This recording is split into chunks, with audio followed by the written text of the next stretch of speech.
La reine est morte, ça fait presque un siècle qu'elle accompagnait le monde. Et c'est justement ça, la reine, le passage du noir et blanc à la couleur, le passage entre deux époques, entre deux mondes. À l'heure fixée, un vrai soleil de printemps éclairait la rencontre à Orly de Sa Majesté Elisabeth II et du président Coty. La reine, elle incarnait tout un pan de l'histoire du Royaume-Uni. Elle a vraiment grandi avec l'avènement de la télévision, puisque le couronnement, c'est la première diffusion en mondovision qui marque une étape cruciale dans l'histoire de la télévision. Et voici l'instant suprême. L'archevêque de Canterbury prend la couronne de Saint-Édouard sur laquelle étincellent plus de 1000 pierres précieuses. Il l'élève à la vue de tous et la pose sur cette tête de 27 ans. À ce moment, tous les pères se couvrent de leur couronne médiévale.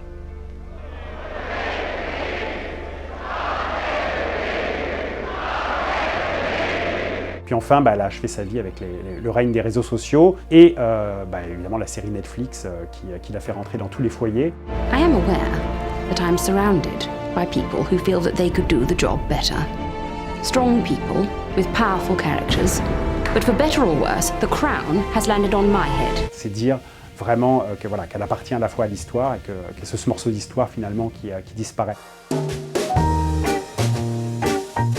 Elisabeth II, c'était une reine so British. C'est d'abord l'humour, mais c'est aussi beaucoup de choses. Et pour ce qui est de l'humour, c'est vraiment que c'est pas exactement ce qui saute aux yeux. C'est un personnage assez convenu. Et pourtant, en privé, elle avait pas mal d'humour. Ce dont on se souvient tous, c'est la cérémonie d'ouverture des JO, des Jeux Olympiques de Londres en 2012, où elle apparaît dans un petit numéro très très bien ficelé aux côtés de Daniel Craig, alias James Bond.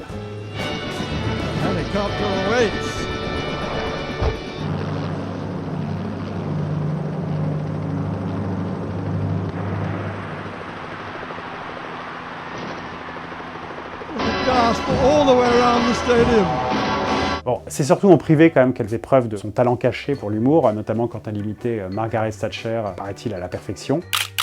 Il y a une raison qui explique aussi pourquoi les Anglais aiment beaucoup leur reine. C'est aussi parce que elle rêvait pas d'être reine, et ça les Anglais l'ont bien senti. Elle se rêvait un destin de gentlewoman farmer avec des bottes, on la voit avec son foulard sur la tête, sa veste en tweed, et elle adorait parcourir la lande écossaise, entourée de ses chiens et puis en élevant des chevaux. Ce qu'elle aimait, c'était élever des pur-sangs. Elle a gagné quand même 1600 courses, alors pas elle en montant sur les chevaux, mais enfin c'est pur-sang à elle. Il y a une autre passion de la reine, c'est les corgis. Alors les corgis, qu'est-ce que c'est? Ce sont des petits chiens gallois, qui sont des chiens très courts sur pattes, qui ressemblent un peu à des renards. Bon, pas vraiment très glamour, mais Elisabeth II les adore.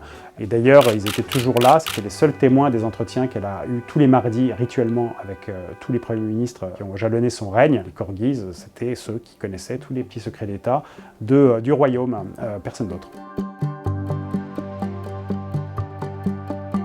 Il y a bien une chose qu'Elisabeth a dû endurer, et plus encore que de gérer ses sujets, c'était de gérer sa famille. Ça a été quand même la grande affaire de sa vie. 3 de ses 4 enfants ont divorcé.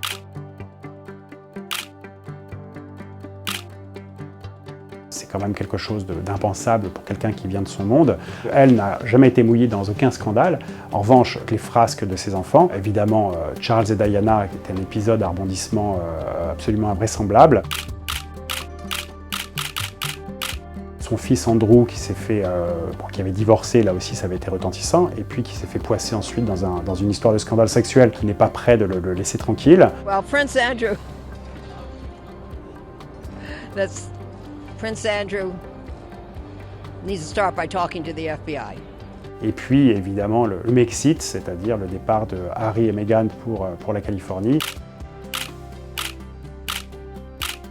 Pour elle, au-dessus de l'amour de ses enfants, il y a une chose qui est encore plus importante, c'est la sauvegarde de la couronne et la permanence de la monarchie britannique. Et c'est ça le secret de la reine au fond, c'est d'être restée constante alors que tout autour d'elle changeait, vacillait, bougeait. C'est la célèbre maxime du comte de Lampedusa, tout changer pour que rien ne change.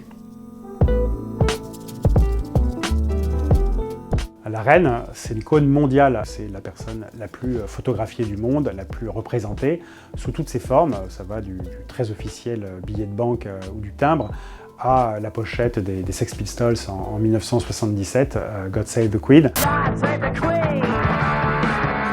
Mais aussi des films, des mugs parfois dans le placard.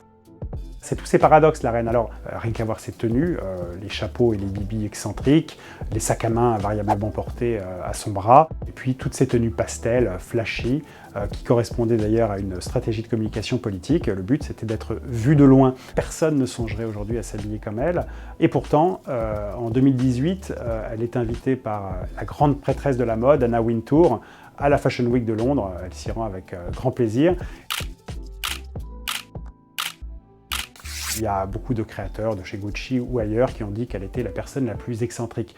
Voilà, je pense que c'est cet exotisme qui plaît beaucoup, notamment hors du royaume. Beaucoup d'entre nous ont grandi avec elle, voire vieilli avec elle. D'ailleurs, il n'y a qu'à voir le nombre de présidents français qu'elle a rencontrés, tous, ceux de la 4e à la 5e République. Cette reine, c'est pas un siècle de pouvoir qui disparaît, puisque paradoxalement, elle en avait très peu. Elle a très peu pesé sur les débats publics, mais par contre, elle incarnait quelque chose, et c'est ce quelque chose aujourd'hui qui disparaît du paysage et qui va sans doute manquer à beaucoup d'entre nous.